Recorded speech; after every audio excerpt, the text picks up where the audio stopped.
let's take a dive down 3DS memory lane. Today, guys, we are going to be looking at one of the recently discontinued consoles as of 2020 that was once a legend and still kind of is a legend, I guess. But it's the 3DS and 2DS lineup of consoles, and we are going to be taking a look at some of the awesome games that were on this system and some of the great features that it had that you can use today. Let's get started. Alrighty, guys, so to start, let's take a look at some of the features. If you look, once you first boot up your 3DS and you look at the top, or the bottom screen, rather, there are a lot of features just on this bottom screen that showcase that the 3DS had a lot more features than the Switch does right now.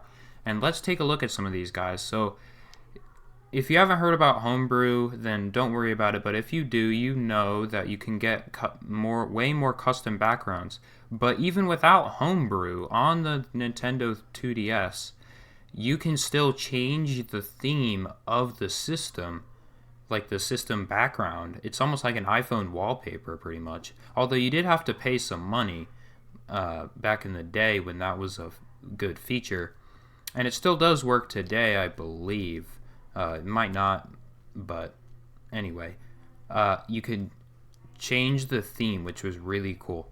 And there was a power saving mode and all of this type of stuff just on your 3DS. And then if we go over here to game notes, now I haven't opened this before, but I guess what this was used for was to like take notes on your game, I guess. But I mean, that's kind of like what the title implies.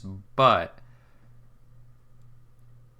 I personally use this when I played my 3DS to like draw stuff and things. But anyway, that's just kind of a cool fancy add-on. And then if we go over here to your friend list, we kind of have this on the Switch today, but you can register friends here. And also the 3DS was very Mii based in terms of the software on it, and the home menu and everything. You had your Mii in pretty much a lot of different games and apps. Like, I'll show some of the apps here in a second. Then you also have notifications, which the Switch, I guess, really does not have. And you see that there's all these things you get when you first buy the 3DS, and then there's some game notifications that you can get. So I was playing Super Mario Bros. 2, and it gave me some notifications here, or a notification, which was pretty cool to see that the 3DS has, which the Switch does not. And then this is something that a lot of people I think want on the Switch, but it's the internet browser. So you could pretty much go in here and look at any page you wanted to. Now, today it doesn't work with as many pages, but I mean, I can still go to like YouTube right here. And you see it's loading. And yeah, you get YouTube. Now, it doesn't really play any videos, but the fact that it just loads the YouTube page is pretty cool, in my opinion. Then we have the Miiverse, which has been discontinued for a pretty long time now, but there is a homebrew application or add-on extension that you can get to make the Miiverse work like it once did, which is really cool. And basically what the Miiverse was, it was like social media on the 3DS, just like to share thoughts on games or whatever you really wanted to. Alright, so now let's get into some of the other features that this 3DS has. So I'll start off with the 3DS camera, which was really cool. So I'll just let it prepare. And as you guys can see, here you go. Here's my monitor screen and everything. Now, it's not the best quality, obviously, but I'm on my 2DS XL, and it's pretty okay, actually, for a 2017 system. I'd say it's pretty okay. I mean, you may disagree with me. Go ahead, but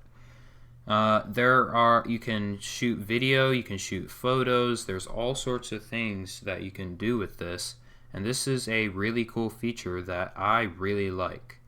So, yeah, I mean, just like the fact that they put time into making a camera for the system was really cool. Next, we're going to go to the Street Pass Mii Plaza. Now, I've seen a ton of videos on YouTube about Street Pass and how people love Street Pass to get to connect with other Nintendo users. But it's pretty much non-existent anymore because there's such a small community of people who have 3DSs, and I'd say that they're pretty widespread throughout the world, but it's not like you're just gonna get a Street Pass really easily anymore, which is sad to see. But what Street Pass was, it was basically just like a feature where if you pass somebody with both of your systems closed, then once you opened it again, you'd have a green light notification, which was really cool, and you would be able to see their Mii user, and maybe even play some games with them, I believe. I mean, I never really used it that much, but I know that there was a lot of people who did. Then we have the Mii Maker app, which is pretty self-explanatory. You just make Miis on it. Got Face Raiders, which I never really understood, but it's like a thing where it scans your face and you play this mini game thing. Now, the faces look kind of scary, honestly, in my opinion, so I would not play that. But then we get to Nintendo Zone and stuff like the activity log to see how much you've been playing. Nintendo Zone I don't know much about, but I think it was some sort of like news thing, I'm pretty sure. Correct me if I'm wrong in the comments, but anyways, then we have Download Play, and Download Play was basically a place where you could download a game from another system and play it, which would be awesome to see and on the Nintendo Switch today. But yeah, I mean, that really pretty much ends it with all the lists of the apps that we have. Now let's take a look at some games. Okay, so one feature in the Nintendo 3DS that I thought was absolutely amazing was that it literally had voice chat in some of the games. And I just realized I have not started Alpha Sapphire, so I cannot show you. And my Pokemon Y save I cannot show you either. So I pretty much can't show you the voice chat, but it was possible to voice chat with a friend on the 3DS, which is actually like insane. But it was only for a couple of games, like some of the Pokemon games and stuff. And you couldn't like do stuff while you were voice chatting, you just had to simply talk. But I thought that was a really cool feature. So anyway, I'm going to give you guys a list of games to play when it comes to this system. I'm going to give you Ocarina of Time 3D, which is an absolutely amazing game. One that a lot of people haven't really heard about or talked about is Fantasy Life. I feel like that this is an amazing life simulator game kind of thing. There's like 8 to 10 lives, I think, you can pick, different lifestyles that you can live, and it has a whole story. I've beaten this game before, and it was an absolutely amazing journey to go through.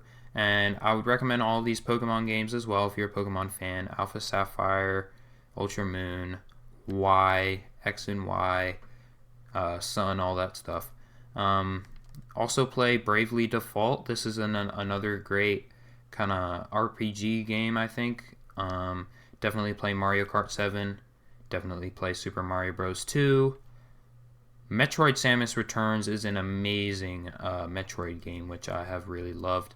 I have not gotten into Monster Hunter 4 Ultimate yet, but I mean, if you're okay with like really bad graphics, but you just like the story and stuff, then that's a great one. Also, The Legend of Zelda Link Between Worlds is a great one. And Majora's Mask is good if you like a challenge for a 3DS game. But that is pretty much going to end it for today, guys. So thank you guys so much for watching, and I will see you guys in the next video. Goodbye.